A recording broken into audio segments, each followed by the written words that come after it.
अस्सलाम वालेकुम।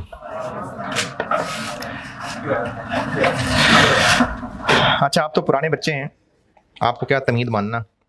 दुरूद शरीफ पढ़ लें।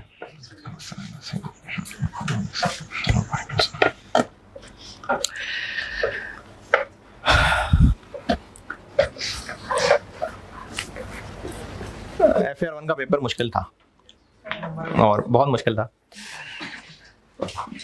तो हो गया, आप क्या कर सकते हैं, हो गया अब जो होना था। वो तो था, मुश्किल था बस।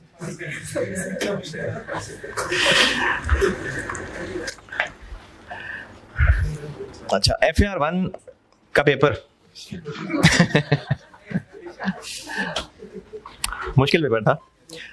तो उसका एक नुकसान ये होता है कि रिजल्ट से पहले पहले R2 में बैठ तो जाते हैं, लेकिन जहन अटका होता है कि पता नहीं छोड़ना ही पड़ जाना है, कंटिन्यू तो करना नहीं है।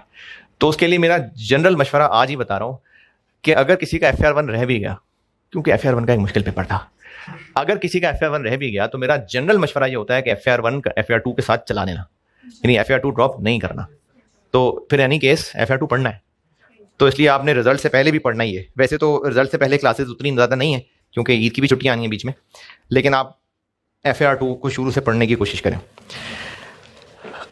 आप में कोई ऐसा नौजवान जो FAR 1 एक तो मुझे मिल गया था, और कोई जो FAR 1 भी पहली दफ़ा पढ़ रहा है और साथ ही उसने FAR 2 भी उठा लिया कि चलो FAR तो कॉमन ही है ना, आसान ही होगा।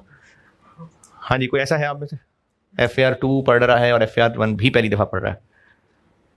सही है, एक था, उसको मुझे अलग से मिलकर बता दिया। ठीक है जी।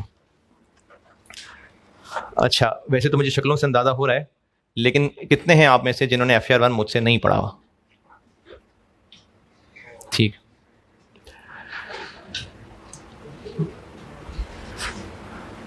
मुझसे पढ़े हुए तो आए नहीं यार मेरे पास। आप भी कहीं अच्छी जगह चले जाते फिर हैं? अच्छा, नहीं, मुझे ये पता था कि FAR 2 में तो बहुत ज़्यादा बच्चे हैं, तो तय आए नहीं है। हाँ जी, नहीं, मैं तो पहली 2 क्लासेस में भी नहीं पढ़ा था। मैं ना वो FAR 2 में रिवैल्यूएशन से शुरू करता हूँ। तो अभी भी मैं आज कल परसों में रिवैल्यूएशन और डिस्क्लोजर्स IS 16 कराऊंगा, यानी ऑफिशियली जो है नहीं, आज भी। तो वो जो FAR 2 का ऑफिशियली सिलेबस है वो मंडे से शुरू करूँगा मैं। उसकी रीज़न है, बताता हूँ अभी। अच्छा, अब चूंकि आप लोग कैफ की अटैम्प्ट पहले दे चुके, तो वो जो छोटे छोटे बच्चों को थोड़ा जज्बाती करने की कोशिश करता हूँ वालिदैन का वास्ता दे के, वो तो आपको ज़रूरत नहीं है, अब तो आप लोग बड़े हो गए। तो वो तो अभी FAR 1 में थोड़ा सा जज्बाती कर रहा था मैं बच्चों को, तो अभी कॉस्ट में भी करूँगा। तो आप चूंकि बड़े हो गए हैं तो आपको इन बातों से फ़र्क नहीं पड़ता, इसलिए आपके साथ वो बातें नहीं हैं। तो आपके साथ सीधी टू दी पॉइंट बातें। जो लोग मुझसे पहले पढ़ चुके हैं, इतना मेरा अपना ज़ाती ओपिनियन ये है, हो सकता है आप भी पढ़ने के बाद इसे इत्तेफाक करें, FAR 2 ज़्यादा इंटरेस्टिंग है FAR 1 से। FAR 1 में उस तरह ज़्यादा मज़े के टॉपिक्स नहीं हैं, और ख़ास तौर पे जो मनहूस तरीन टॉपिक है, कौन सा भला? हाँ, NPO तो अच्छा था। अरे अच्छा, तो FAR 2 में जो है ना वो स्टैंडर्ड्स हैं, और थोड़ा सा लॉ भी है। जो लोग सी लॉ भी साथ पढ़ रहे हैं, अगर सी लॉ पढ़ रहे हैं कोई साथ, हाँ, थोड़ा सा सी लॉ है, थोड़ा सा, बिल्कुल 3 स्केजुअल हैं वो याद करने होंगे आपने। और स्केजुअल पता है लॉ में? Schedule, first schedule, second schedule, schedule होते हैं। टैक्स में कोई, टैक्स में थे ना स्केजुअल? हाँ, तो कंपनी लॉ में भी ना कुछ स्केजुअल हैं, वो आपने FAR 2 में आपके सिलेबस में उसमें से 3 हैं, तो वो याद करने होंगे। उसके अलावा एक और छोटा सा टॉपिक है एथिक्स, लास्ट टाइम उसमें से 8 नंबर का सवाल भी आ गया। इन 2 के अलावा स्टैंडर्ड्स ही स्टैंडर्ड्स हैं, तो FAR 2 FAR 1 की निस्बत ज़्यादा इंटरेस्टिंग है। हाँ, जिसको सिरे से पढ़ाई में इंटरेस्ट ही नहीं है तो उसके लिए तो ये जुमला नहीं था। तो FAR 1 से बहरहाल FAR 2 ज़्यादा बेहतर है। मुझे ज़्यादा पढ़ाने में भी जो है ज़्यादा मज़ा वो FAR 2 में आता है। जिन्होंने पहले मुझसे नहीं पढ़ा हुआ, बल्कि खैर FAR 2 में तो सारी पहली दफ़ा ही आ रहे हैं, तो FAR 2 के हवाले से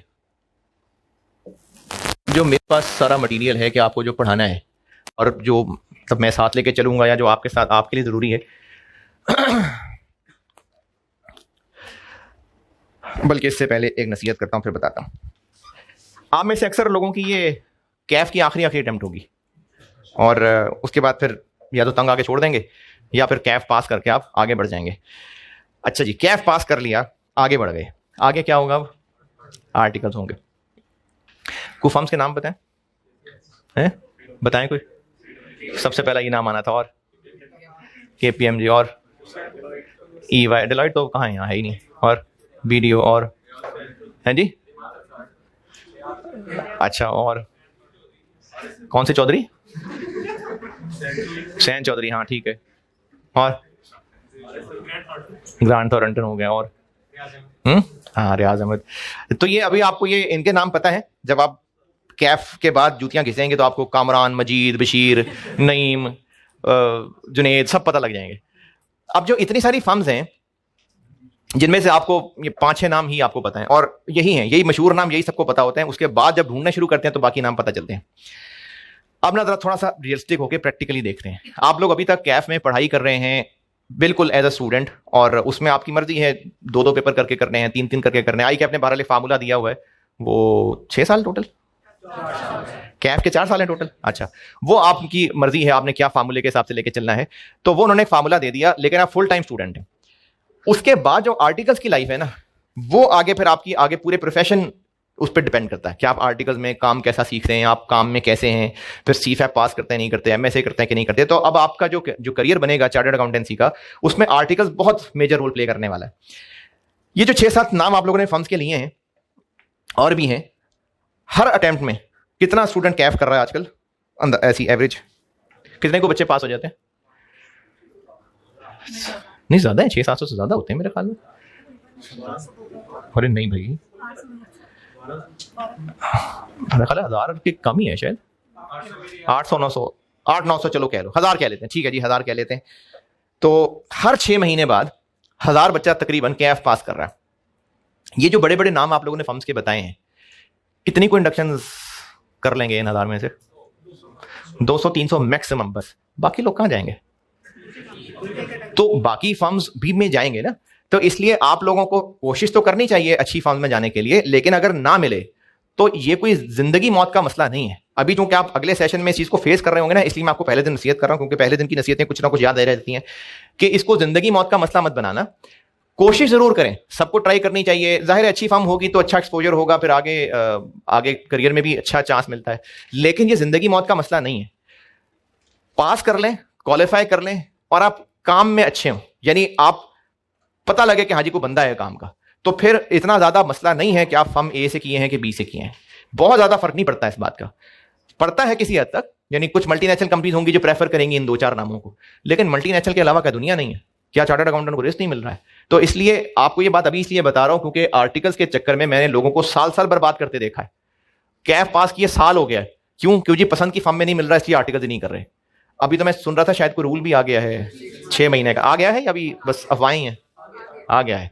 अच्छा किया है, वैसे अच्छा किया है, क्योंकि बच्चे 2-2 साल जाया कर देते थे, अपने जहनी मरीज बनना शुरू हो जाते थे। इतना ज्यादा उनके ना प्रेशर बनना शुरू हो जाता था कि फलाने को मिल गया अच्छी फर्म में, मुझे नहीं मिल रहा, तो वो बहुत नुकसान कर रहे थे अपना। तो आपको मैं इसलिए बता रहा हूं बेटे कि अच्छी फर्म की ट्राई जरूर करें, लेकिन अगर किसी अच्छी फर्म में ना हो तो ये जिंदगी मौत का मसला नहीं है। जहां भी मिले वहां जाएं और काम सीखें और पेपर पास करें। अच्छा चलें, पहले हम बात अच्छी फर्म की करते हैं। अच्छी फर्म में इंडक्शन, क्या खास बात होगी आप में कि अच्छी फर्म में मिल जाएगा आपको? क्या क्या खास बातें होंगी? चलें, हैं सिफारिश, हाँ ठीक है, मतलब होता है, और प्राइवेट सेक्टर है ना, कोई गवर्नमेंट की मेरिट लिस्ट थोड़ी है कि आप सिफारिश को क्रिटिसाइज करें। मर्जी उनकी मर्जी, जिनको मर्जी रखें, चाहे सारे गधे रख लेंगे अपनी फर्म में ना। देखें, मेरा एक प्राइवेट बिजनेस है, मैं वहां पर जिसको मर्जी रखूं, मैंने कौन सा ये ऐलान किया कि मैं मेरिट पे रखूंगा? तो इसलिए चलता है रेफरेंस। क्या 100% लोग रेफरेंस पे होते हैं? नहीं, बिल्कुल नहीं है। चलो हम कह देते हैं कि 300 में से लेट्स से 200 लोग उन्होंने फेयर रखने हैं। अच्छा, अब उन 200 के अंदर आप शामिल हो जाएंगे, क्या क्या क्वालिटीज होनी चाहिए? हैं नंबर ऑफ अटेम्प्ट्स, बिल्कुल ठीक है। और अच्छा, पास्ट भी है, लेकिन वो आपके बस में नहीं है। ये FSC वगैरह का रिकॉर्ड कैसा था आपका, वो तो अब हो गया जो होना था। और अब तो हम बात कर रहे हैं कि अब से ऑनवर्ड जो आप जिसमें कुछ कर सकते हैं, नंबर ऑफ अटेम्प्ट्स हो गई, और समझ नहीं आ रहा मुझे वर्ड, सॉफ्ट स्किल्स हैं, बिल्कुल ठीक है। और एक बहुत इंपॉर्टेंट चीज है जो मिस हो रही है, नॉलेज किस है, कॉन्फिडेंस। और कॉन्फिडेंस के साथ में एक और चीज ऐड कर देता हूं, क्योंकि कॉन्फिडेंस होगा तो फिर ये चीज होगी कम्युनिकेशन स्किल्स। ये चीज बहुत इंपॉर्टेंट है।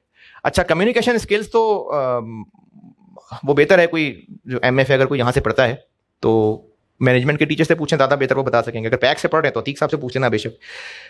कॉन्फिडेंस के लिए मैं आपको ये जरूर बता देता हूं कि आप में कॉन्फिडेंस तभी आएगा जब आपके पास नॉलेज होगा। जब आपके पास नॉलेज होगा तो आप कॉन्फिडेंट होंगे ना।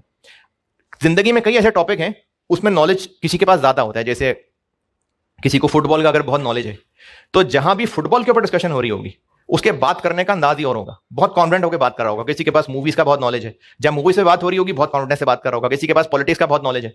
तो जिसके पास जितना ज्यादा नॉलेज है तो कॉन्फिडेंस होगा। तो आपके प्रोफेशन में सीए से क्या बनता है? सी ए, चार्टर्ड अकाउंटेंट। तो ये जो अकाउंटिंग स्टैंडर्ड्स है ना, FAR 2, ये FAR 2, CFAP 1, आगे MSA, ये चार्टर्ड अकाउंटेंट रिपोर्टिंग स्टैंडर्ड्स का चीता होता है। इससे ज्यादा दुनिया में किसी को स्टैंडर्ड नहीं आते होते, और इंटरनेशनल स्टैंडर्ड है, पाकिस्तानी स्टैंडर्ड नहीं है। यानी दुनिया में सब एक जैसे चार्टर्ड अकाउंटेंट होंगे जो भी IAS को मानते होंगे। तो इसका नॉलेज बहुत ज्यादा जरूरी है। टैक्स का नॉलेज है, किसी हद तक ऑडिट का है, लेकिन वो भी आप प्रैक्टिकल लाइफ में जाएंगे तो पता लगेगा, अभी इतना ज्यादा नहीं है। तो अभी आपसे इंटरव्यूअर जो एक्सपेक्ट करता है आपके पास रिपोर्टिंग का नॉलेज होना चाहिए, टैक्स का नॉलेज होना चाहिए, और आपके पास ये नॉलेज होगा तो आपकी बात में कॉन्फिडेंस आएगा। तो अब आपको, हाँ, तीसरी एक और बात, CFAP के बारे में किसी ने अगर सुना हो तो कोई सीनियर, कोई बहन भाई, बड़ा, कोई कजन, कोई दोस्त यार, कि CFAP में कौन कौन से पेपर्स मुश्किल हैं, रिजल्ट बहुत मुश्किल होता है, BFD और है रिपोर्टिंग, एडवांस रिपोर्टिंग, और मेरे ख्याल में सबसे बुरा रिजल्ट शायद रिपोर्टिंग का होता होगा। बहुत मुश्किल होता है और मैं पढ़ाता भी हूँ, और उसमें वाकई स्टूडेंट को ना मुश्किल होती है पेपर अटेम्प्ट करने में। तो FAR 2 की बेस अच्छी होगी तो आगे CFAP 1 में आपको फायदा होगा। तो आपने जो FAR 2 पढ़ना है ना, 3 ऑब्जेक्टिव है। FAR 2 तो पास करना ही है, FAR 2 के नॉलेज को आपने स्ट्रॉन्ग करना है, क्योंकि FAR 2 पे ग्रिप होगी तो आपका कॉन्फिडेंस ज्यादा होगा। कॉन्फिडेंस ज्यादा होगा तो ये चीज आपको इंटरव्यू में हेल्प करेगी। और तीसरी चीज, FAR 2 पास करके CA थोड़ी छोड़ देना है, CFAP 1 के अंदर भी FAR 2 के कॉन्सेप्ट बहुत काम आते हैं। तो इसलिए FAR 2 आपके अभी ऑनवर्ड जो करियर रहता है उसमें FAR 2 बहुत इंपॉर्टेंट सब्जेक्ट है। सारे सब्जेक्ट्स ही होते हैं, लेकिन जैसे MFA है, अब MFA को डिग्रेड नहीं कर रहा, वैसे बता रहा हूं, अब MFA का नॉलेज आपको इंटरव्यू में काम आएगा शायद नहीं, क्या आपके आगे करियर में उसका बहुत इस्तेमाल होगा पता नहीं, आपके एक्सपोजर पे डिपेंड करता है। लेकिन आर्टिकल्स के इंटरव्यू के लिए टैक्स इंपॉर्टेंट है, रिपोर्टिंग बहुत इंपॉर्टेंट है, स्टैंडर्ड्स बहुत इंपॉर्टेंट है। तो अगर आप FAR 2 पढ़ते हैं और सिर्फ FAR 2 पास करने की नियत से पढ़ते हैं तो बेटे फिर इंटरव्यू में कॉन्फिडेंस नहीं आएगा। लेकिन अगर आप कॉन्सेप्ट्स भी लेंगे, ग्रिप रखेंगे, और उसकी मैं इंशाल्लाह करूंगा कोशिश। मुझे FAR 2 पढ़ाने में मजा भी बहुत आता है FAR 1 की निस्बत। FAR 1 तो बस पढ़ा रहा हूं, बस चल रहा है तो पढ़ा रहा हूं, वरना मजे के एतबार से बात करूं तो मुझे FAR 2 रिपोर्टिंग पढ़ाने का मजा आता है, CFAP 1 और कॉस्ट तो खैर चीता अपना। तो FAR 2 जो है उसमें कॉन्सेप्ट्स हैं, स्टैंडर्ड्स हैं ना, कॉन्सेप्चुअल स्टैंडर्ड्स हैं। और मैं इंशाल्लाह आपको स्टैंडर्ड पढ़ाऊंगा भी, तो मेरा पढ़ाने का तरीका भी यही है कि मैं इंटरैक्टिव पढ़ाता हूं। यानी मैं आपके सामने सिचुएशन रख दूंगा और उसमें से पूछूंगा अच्छा क्या होना चाहिए, तो आप ही के अंदर अंदर से स्टैंडर्ड निकल रहे होंगे। तो इंटरैक्टिव कॉन्सेप्चुअल चलेगा। तो मैंने आपको लेक्चर नोट्स बनवाने हैं, क्योंकि ना स्टैंडर्ड्स आपने याद करने हैं। जैसे FAR 1 में भी कुछ स्टैंडर्ड्स थे, तो उसके लिए मैं ना डिक्टेट करवाता हूं, कुछ चीजें बोर्ड पे लिख के देता हूं, दरख्त वगैरह बना देता हूं, कुछ चीजें जो मैं डिक्टेट करवाता हूं, मैं लिखवाऊंगा इसमें बहुत ज्यादा। तो FAR 2 में मैं लिखवाता हूं चीजें बहुत ज्यादा। तो इसलिए लेक्चर नोट्स बहुत इंपॉर्टेंट है, क्योंकि मैंने आपको लिखवाना क्या है, मैंने आपको स्टैंडर्ड्स को इस तरह से कन्वर्ट करके लिखवाना है कि वो आपके लिए नोट बन जाए। वरना स्टैंडर्ड अगर रॉ पढ़ेंगे तो उसमें बहुत फैली हुई चीजें लिखी होती हैं। तो मैंने आपको उनको स्टूडेंट लेवल के नोट्स बना के देने हैं। तो ये वो चीजें जो मैं यहां लिखवा रहा हूं। तो मेरी FAR 2 के लिए लेक्चर नोट्स चाहिए, और प्रैक्टिस के लिए पैक की बुक, और 1-2 चैप्टर ऐसे हैं जिनके मैं नोट्स अलग से दूंगा, क्योंकि ये 2019 तक ये बुक मेरी थी, मैं ही बनाता था, उसको अपडेट करता था।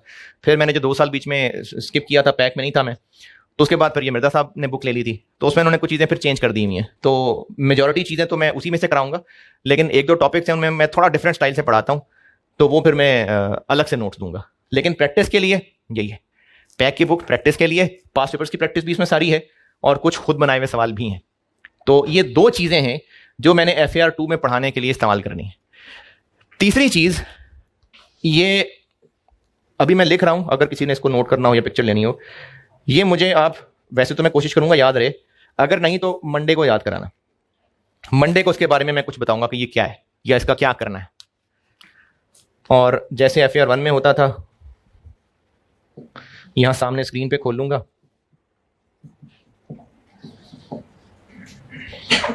ये है जी टोटल FAR2। मैंने सारे के सारे स्टैंडर्ड्स आपको लेक्चर नोट्स बनवाने हैं, कुछ बुक से ही पढ़ाऊंगा, कुछ चीज़ें बुक से याद करने के लिए दूंगा, कुछ जो नोट्स हैं वो अलग से दे दूंगा, और प्रैक्टिस के लिए पैक की बुक के सवाल हैं, और IFRS मंडे को याद कराना, और MCQs ICAP की स्टडी टेक्स्ट है। और जिन्होंने FAR1 अभी दिया है उनको तो अभी याद भी होगा, 2 हफ्ते पुरानी बात है। 2 सेक्शन होते हैं इसमें भी, 50-50 नंबर। 50 नंबर में शॉर्ट क्वेश्चन MCQs और 50 नंबर में बड़े बड़े सवाल, बड़े बड़े से 18 नंबर, 17 नंबर, 15 नंबर। तो इसमें भी बिल्कुल ऐसे ही है। ये स्टडी मटेरियल से रिलेटेड आप बताएं, कुछ पूछना है तो फिर मैं आगे चलता हूं। फिर यहां तक बताएं, कुछ सवाल पूछना है तो। और मेरे ये नोट्स से रिलेटेड, लिखवाने से रिलेटेड, पढ़ाने से रिलेटेड कोई सवाल, परेशानी, तकलीफ, कंफ्यूजन?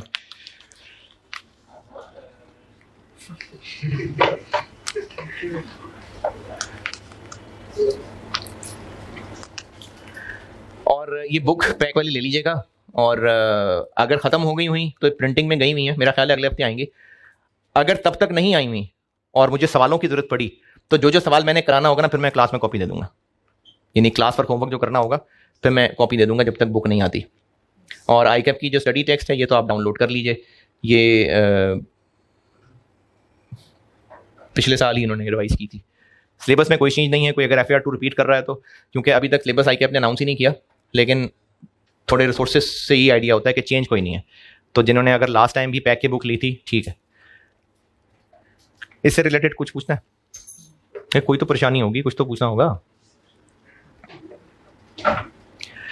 किसी ने कुछ नहीं पूछना? टोटल कितने लेक्चर? इस पे आता हूँ अभी, बहुत ज़रूरी इंपॉर्टेंट सवाल है, इस पे आता हूँ अभी। ये स्टडी मटेरियल ओके। अब आते हैं जी कि नंबर ऑफ क्लासेस कितनी।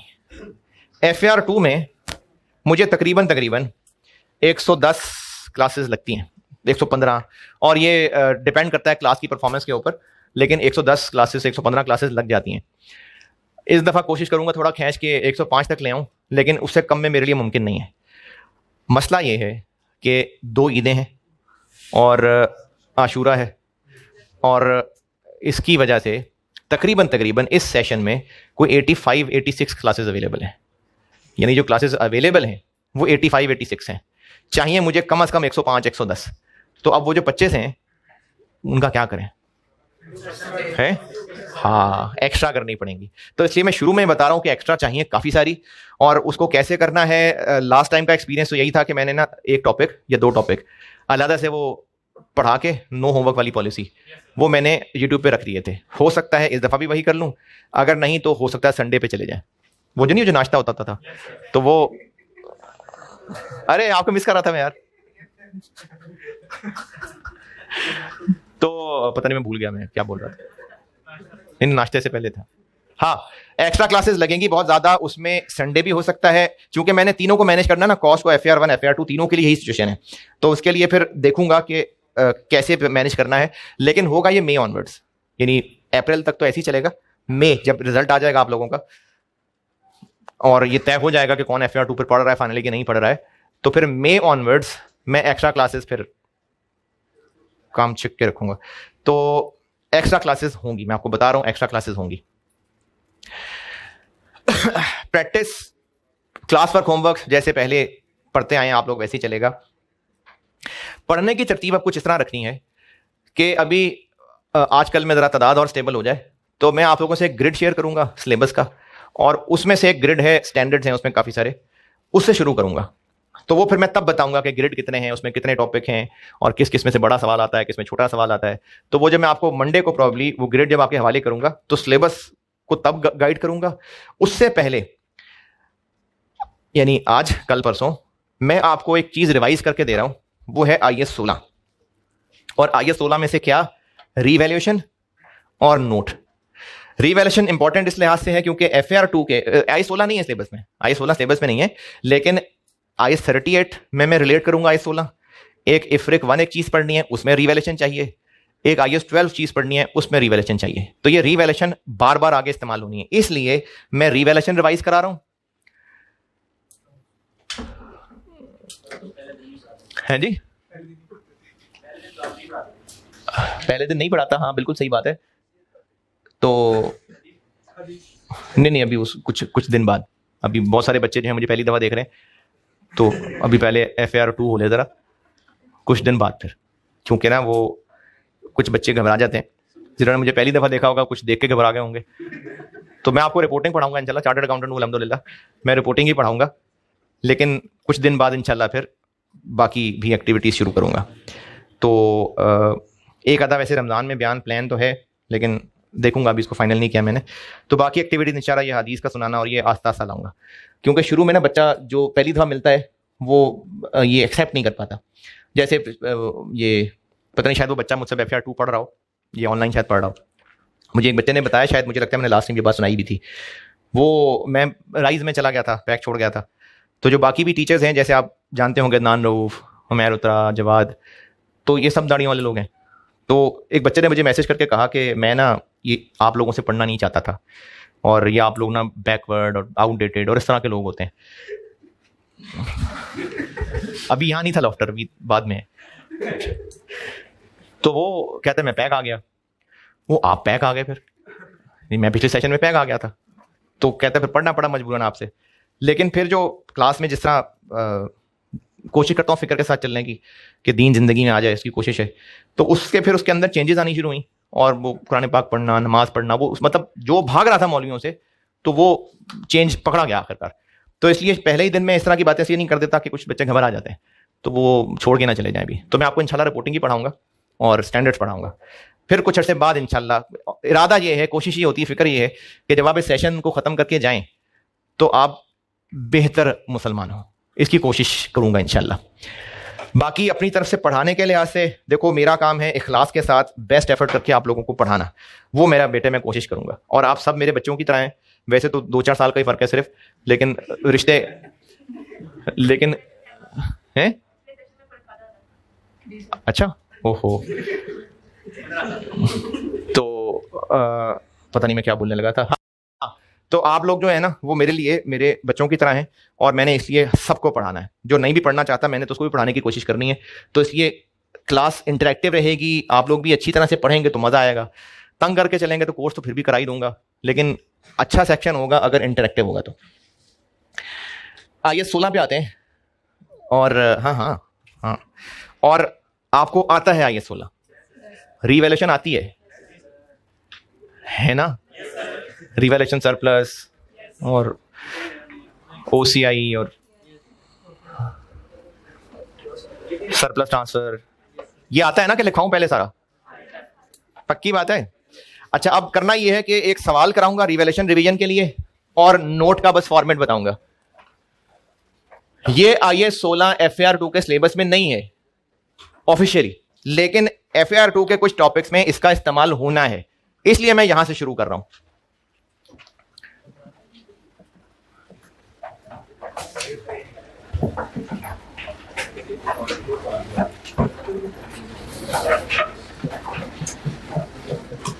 रिवैल्यूएशन और नोट ये कर रहा हूं मैं रिवाइज।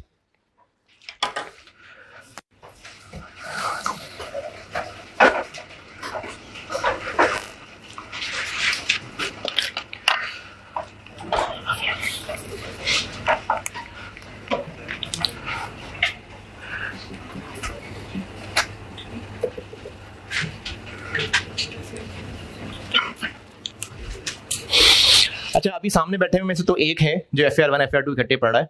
ऑनलाइन में हो सकता है कोई एक से ज़्यादा लोग हों, तो ये जो मैं IAS 16 कह के रिवीजन करा रहा हूँ, ये आप लोग FAR2 में ना पढ़ें ना, आप ना देखें। आप ये मैं उनकी बात कर रहा हूँ जो FAR1 FAR2 इकट्ठे पढ़ रहे हैं। जब FAR1 में चीज़ तफसील से पढ़ी जाएगी तो आप वहीं पर पढ़ लेंगे इसको। रिवैल्यूएशन से शुरू कर रहा हूँ, और खुदा के लिए रिवैल्यूएशन आती है ना? FAR1 में बहुत सारी वैरायटियां हैं, मैंने तो खैर बहुत सारी वैरायटियां कराई हुई थी। आपने अगर कहीं और से भी पढ़ा है तो आई बिलीव कि वो सर ने आपके सब प्रैक्टिस कराई होगी।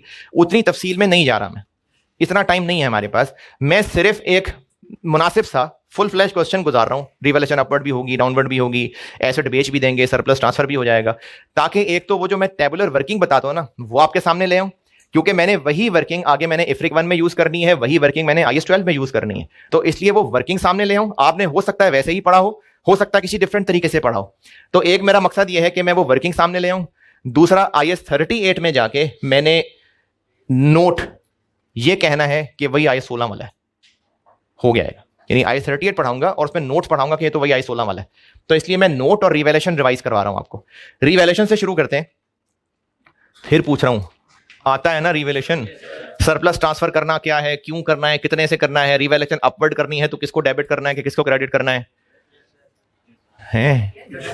चलें फिर सवाल लिखें।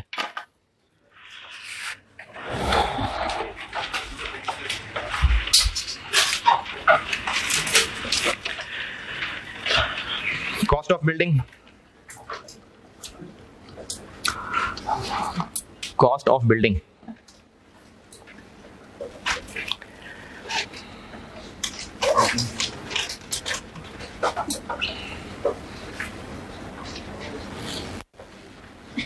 $9,900,000।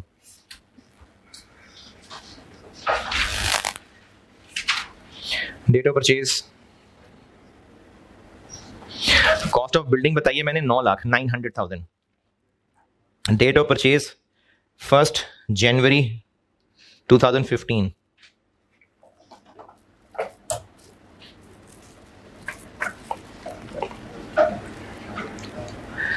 अकाउंटिंग ईयर जनवरी से दिसंबर।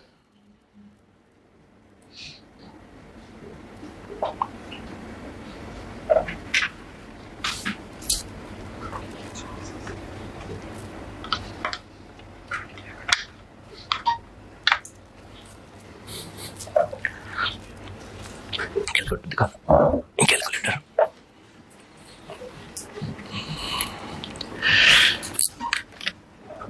यूजफुल लाइफ बता दी मैंने। यूजफुल लाइफ 10 साल, useful life 10 years, straight line method.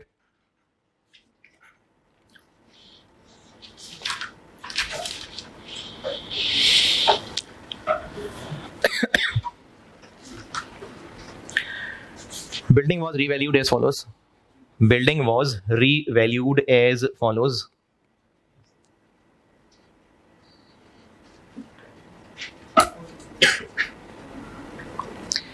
Date बताऊंगा और रीवैल्यूड अमाउंट बताऊंगा।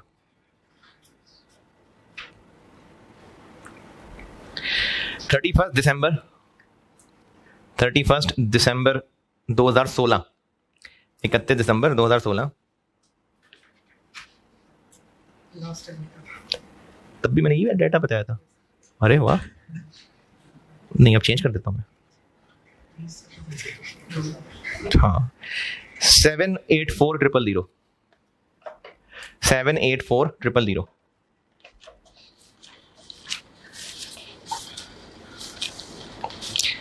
फर्स्ट जनवरी 19,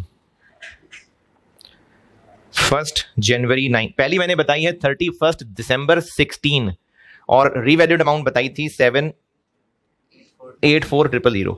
दूसरी बता रहा हूं 1 जनवरी 19, 498,000 498,000 498,000। और तीसरी लिखें 31 दिसंबर 20, 31 दिसंबर 20, 380,000 380,000 380,000।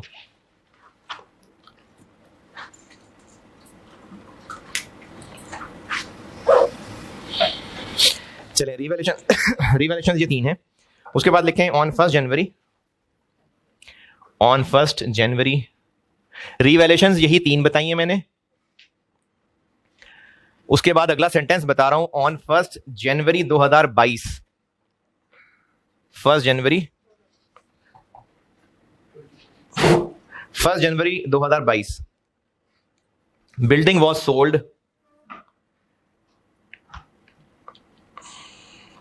For 290,000। Building was sold for 290। It is company's policy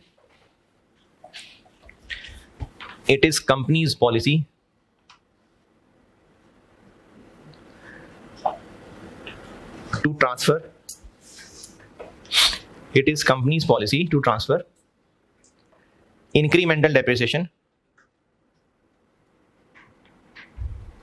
It is company's policy to transfer incremental depreciation to retain earnings every year.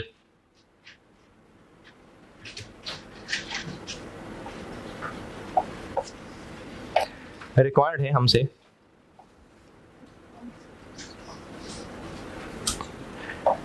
सारी जनरल एंट्रीज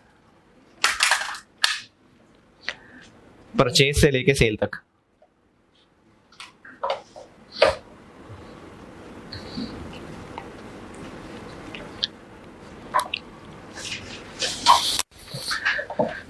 अच्छा, इसकी ना मैं एक 3 कॉलम वाली टेबुलर वर्किंग बनाता हूं। तो अगर आपने थोड़ा डिफरेंट तरीके से पढ़ा हुआ है और आपको वो अच्छी तरह आता है तो बेशक आप वही कंटिन्यू कर लीजिए। वर्किंग में सामने बोर्ड पे कर रहा हूं, एंट्री ज़बानी बोलूंगा। अच्छा, अच्छी प्रेजेंटेशन ये है एग्जाम पॉइंट ऑफ व्यू से कि जो सवाल की रिक्वायरमेंट है वहां से आंसर शुरू हो, वर्किंग्स उसके बाद हो।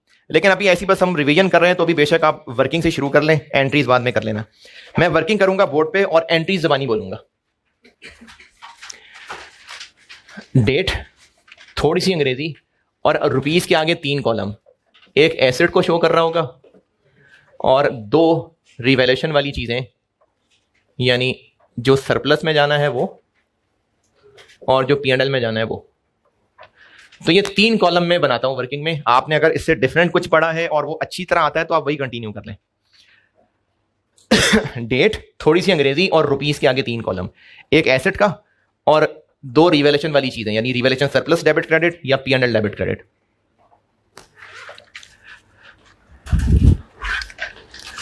सबसे पहला काम 1 जनवरी 15, एसेट की कॉस्ट 9 लाख।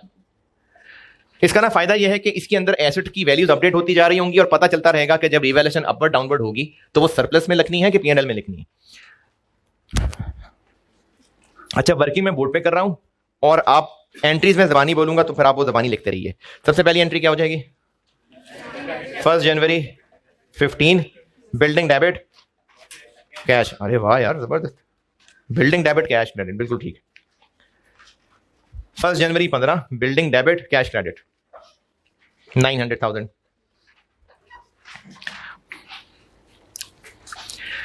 फिर ईयर एंड पे क्या होगा? डेप्रिसिएशन चार्ज हो जाएगी। तो जब डेप्रिसिएशन चार्ज होगी तो 31 दिसंबर 15, depreciation debit, accumulated depreciation credit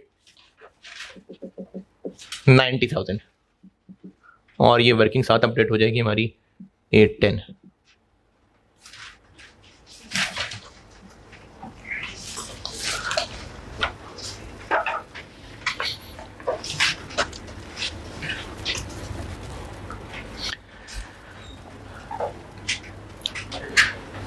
दो एंट्रीज बता दी मैंने। 1 जनवरी 15 बिल्डिंग डेबिट कैश क्रेडिट 900,000 और दूसरी 31 दिसंबर 15 depreciation debit accumulated depreciation credit 90,000। Revaluation कब हो रही है? 31 दिसंबर 16। तो 2016 की पहले डेप्रिसिएशन चार्ज होगी या पहले रिवैल्यूएशन होगी? क्यों? रीवैल्यू जब करते हैं ना एसेट को रीवैल्यू, तो उसकी कैरिंग अमाउंट को फेयर वैल्यू से कंपेयर करते हैं। तो जिस दिन की रिवैल्यूएशन उस दिन की कैरिंग अमाउंट ना। तो चूंकि रिवैल्यूएशन कर रहे हैं 31 दिसंबर 16, तो उस दिन की कैरिंग अमाउंट तक पहुंचेंगे ही तब जब पहले 16 की डेप्रिसिएशन चार्ज होगी। तो 16 की डेप्रिसिएशन की एंट्री फिर सेम हो जाएगी, depreciation debit accumulated depreciation credit 90,000।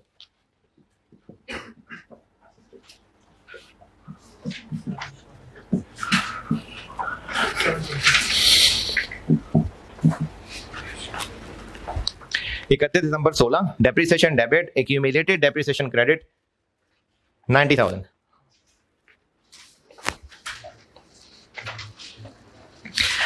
अब होगी इसी दिन रिवैल्यूएशन।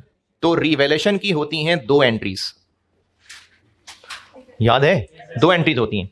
एक होती है एक्यूमुलेटेड को एलिमिनेट करना और फिर उसको एलिमिनेट करके जब एसेट बुक वैल्यू तक पहुंच जाता है तो उसको फिर रीवैल्यू करना होता है। रीवैल्यू करके कहां तक पहुंचाना है? 784।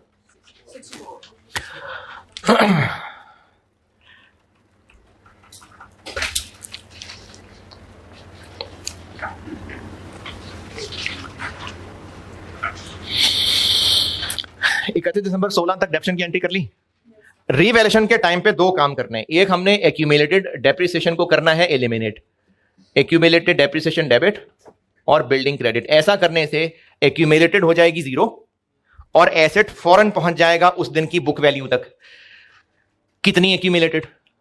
जितनी उस वक्त एक्यूमुलेटेड का बैलेंस था। वर्किंग में देखना है तो हम यहां खड़े हैं, इससे ऊपर ये दो चार्ज हुई हैं, तो ये 180,000 है और ये एलिमिनेट हो जाएगी। तो 180,000 एक्यूमुलेटेड डेप्रिसिएशन डेबिट और बिल्डिंग क्रेडिट, ये हो गई एक्यूमुलेटेड डेप्रिसिएशन की एलिमिनेशन।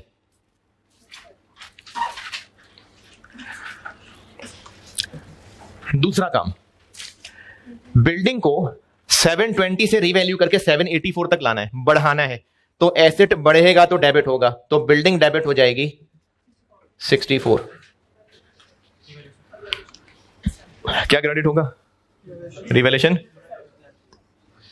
रिवैल्यूएशन सरप्लस के रिवैल्यूएशन गेन कि P&L?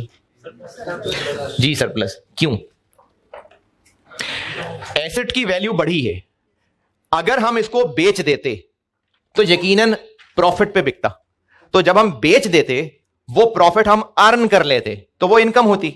लेकिन क्या बेच दिया है? नहीं, ये तो बस वैल्यू बढ़ी है, बढ़ी हुई वैल्यू देके खुशी हो रही है बस। तो अभी जब ट्रांजैक्शन की ही नहीं है तो उसकी इनकम कैसे रिकॉग्नाइज हो जाए? इसलिए ये इनकम नहीं बनेगी। लेकिन चूंकि एसेट रिवैल्यूएशन मॉडल पे है तो बिल्डिंग को तो बढ़ाना है। अब एसओएफपी में एक तरफ एसेट्स होते हैं और दूसरी तरफ एसओएफपी है, इसमें एक तरफ होते हैं एसेट्स और दूसरी तरफ बस liabilities. Assets equal to liabilities plus equity. यानी बिजनेस में कितने एसेट्स हैं ये टोटल बराबर होता है बिजनेस की इक्विटी और लायबिलिटीज के। बिजनेस के पास एसेट्स हैं क्योंकि ओनर्स ने पैसा लगाया हुआ है या उधार लेके एसेट्स बनाए हुए हैं? बिजनेस के पास इतने एसेट्स हैं क्यों? क्योंकि ओनर ने पैसे लगाए हैं या उधार लेके एसेट्स लिए हुए हैं। तो अगर हमने बिल्डिंग को बढ़ाना है तो अब बिल्डिंग बढ़ेगी तो या तो ये बढ़ेगा या ये बढ़ेगा। तो बिल्डिंग बढ़ने से हमारी लायबिलिटी बढ़ रही है, जाग रहे हैं? लायबिलिटी नहीं बढ़ रही, ओनर का हक बढ़ रहा है। एसेट का बढ़ जाना, ये ओनर का हक बढ़ जाएगा क्योंकि एसओएफपी के अंदर हमने बिल्डिंग को कितने से बढ़ाना है? 64। अगर ये बिल्डिंग बेच रहे होते हैं ना तो फिर ये 64,000 प्रॉफिट ऑन डिस्पोजल होता, लेकिन बेच नहीं रहे हैं तो इसकी वैल्यू बढ़ाने को हम इनकम अभी नहीं कह सकते क्योंकि अभी तो सिर्फ वैल्यू बढ़ के खुशी हो रही है, तो इस खुशी को हमने इनकम नहीं कहना। तो फिर इनकम नहीं कहना तो क्रेडिट इनकम तो नहीं कर सकते। लेकिन अगर दूसरी साइड पे देखें तो एसओएफपी में अगर एसेट्स को बढ़ाना है तो बराबर करने के लिए इसका दूसरा फैक्ट इन दोनों में ही कहीं ना कहीं जाएगा। तो बिल्डिंग की वैल्यू बढ़ने से इसका कोई ताल्लुक नहीं है, इसलिए ये खुशी ओनर्स की इक्विटी को बढ़ा देगी और इक्विटी बढ़ती है तो क्रेडिट होता है। और इसके लिए जो नाम इस्तेमाल होता है वो रिवैल्यूएशन सरप्लस का नाम इस्तेमाल होता है।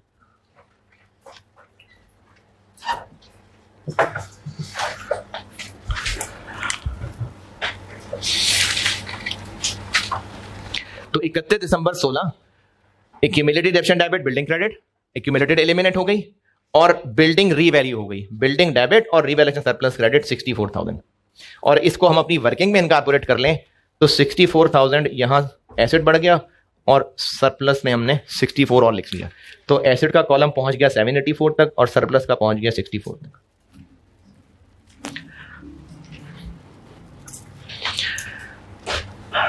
अगली रिवैल्यूएशन 2019 में जाके, तो आगे बढ़ते हैं। चलें आगे बढ़ते हैं 31 दिसंबर 16 से आगे 31 दिसंबर 17 डेप्रिसिएशन चार्ज कर लेते हैं। अच्छा जी, आपको रिवैल्यूएशन अच्छी तरह याद है तो फिर डेप्रिसिएशन चार्ज करने के लिए रीवैल्यूड अमाउंट को रिमेनिंग लाइफ पे डेप्रिशिएट करते हैं। तो चूंकि स्ट्रेट लाइन मेथड है तो अब इस 784 के पास कितनी जिंदगी बची है और ये जो बाकी बची जिंदगी है ना, इसको इस डेट से नहीं गिनना। बाकी बची जिंदगी का मतलब है जितनी डेप्रिसिएशन चार्ज होनी है।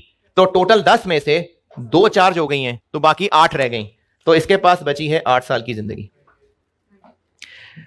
31 दिसंबर 17 depreciation debit accumulated depreciation credit 98,000।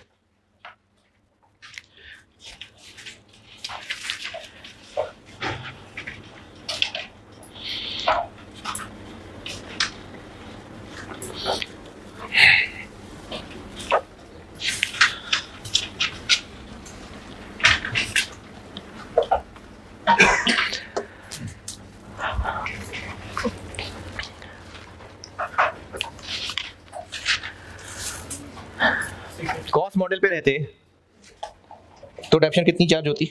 90। Revaluation upward होने की वजह से डेप्शन ज्यादा चार्ज होने लगी। कितनी ज्यादा? इसको कहते हैं इंक्रीमेंटल डेप्रिसिएशन।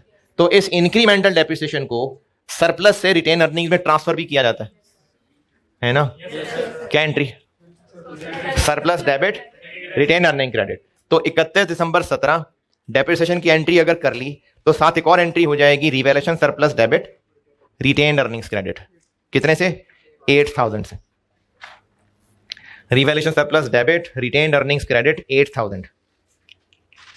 और इसको वर्किंग में एडजस्ट करेंगे तो यहां एसेट रह जाएगा 686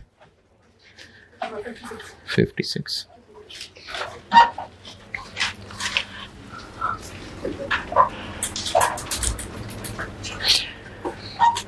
चलिए यहां से इंशाल्लाह कल कंटिन्यू करता हूं।